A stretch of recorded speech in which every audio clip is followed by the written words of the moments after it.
Yakub dan Esau bertemu kembali. Yakub tinggal bersama pamannya Laban selama 20 tahun. Lalu Tuhan berfirman kepada Yakub, "Pulanglah ke negeri nenek moyangmu, dan aku akan menyertaimu." Istri-istri Yakub, Rahel dan Lea, turut menyertai Yakub kembali ke Kanaan. Mereka menyiapkan unta dan kawanan ternak mereka. Yakub berada di daerah Gilead ketika ia bertemu dengan malaikat Tuhan. Karena itu, ia menamai tempat itu Mahanaim. Saudaranya Esau tinggal di tanah Seir, daerah Edom. Yakub mengirim utusannya kepada Esau untuk berkata, "Hambamu Yakub selama ini tinggal bersama Laban. Ia memiliki ternak, keledai, kambing, domba, dan hamba-hamba. Ia memohon belas kasihan kepadamu." Utusan itu kembali membawa laporan, "Esau akan datang menemuimu, dan ia membawa 400 orang bersamanya." Yakub merasa sangat ketakutan. Ia lalu membagi orang-orang yang bersama dia menjadi 2 kelompok, supaya kalau Esau menyerang satu kelompok, kelompok yang satunya dapat melarikan diri. Yakub berdoa, "Tuhan, Engkau menyuruhku pulang kepada kaumku dan berjanji akan menyertaiku. Aku tidak layak menerima kebaikan dan kesetiaan-Mu. Selamatkanlah aku dari Esau, karena aku takut ia akan datang dan menyerang kami. Bukankah Engkau telah berjanji akan menjadikan keturunanku seperti pasir di laut, yang tak terhitung banyaknya?" Yakub lalu menyiapkan hadiah untuk Esau, 200 kambing betina dan 20 kambing jantan, 200 domba betina dan 20 domba jantan, 30 unta betina beserta anaknya, 40 lembu betina dan 10 lembu jantan, dan 20 keledai betina dan 10 keledai jantan. Dia menyuruh hambanya membawa setiap kawanan ternak dan mengirim kumpulan itu satu persatu. Ketika para hamba itu bertemu dengan Esau, mereka menceritakan siapa mereka dan siapa yang mengirim mereka. "Inilah hadiah yang dikirimkan kepada tuanku Esau oleh Yakub, yang mengikuti kami di belakang."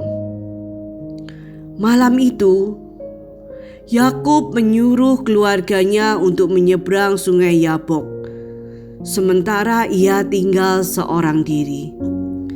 Seorang laki-laki datang dan bergulat dengan dia sampai fajar menyingsing.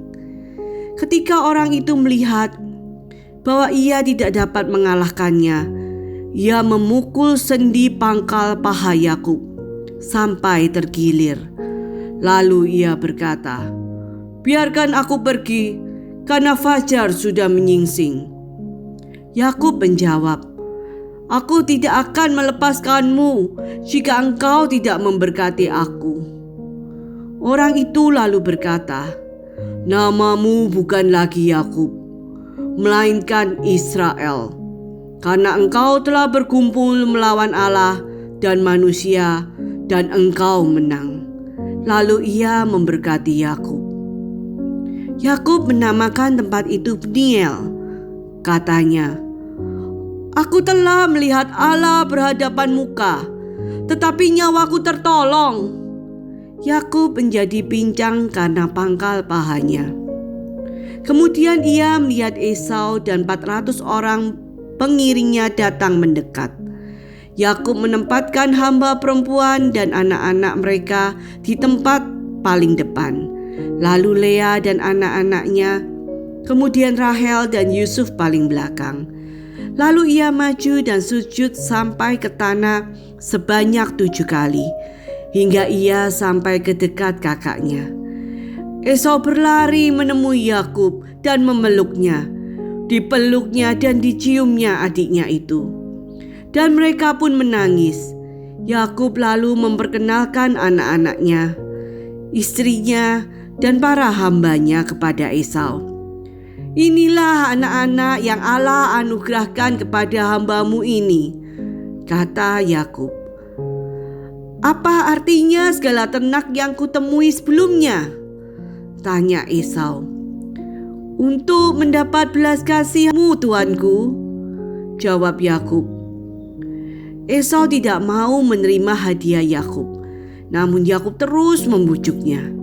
Setelah itu, Esau pun kembali ke Edom dengan harapan bahwa Yakub pun akan mengikutinya. Namun demikian, Yakub pergi ke Sukot, lalu mendirikan rumah baginya di sana.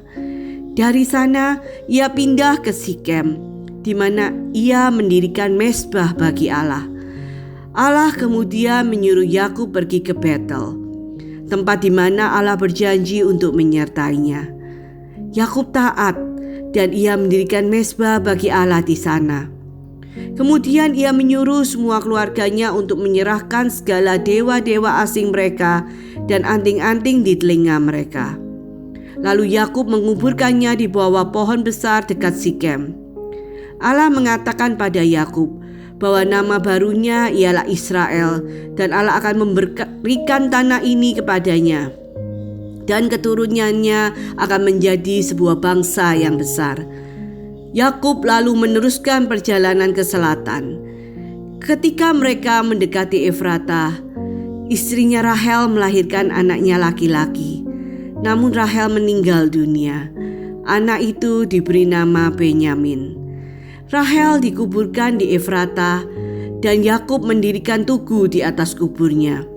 Sekarang Yakub mempunyai 12 orang anak laki-laki, yaitu Ruben, Simeon, Lewi, Yehuda, dan Naftali, Gad, Asyer, Isakar, Sebulon, Yusuf, dan Benyamin.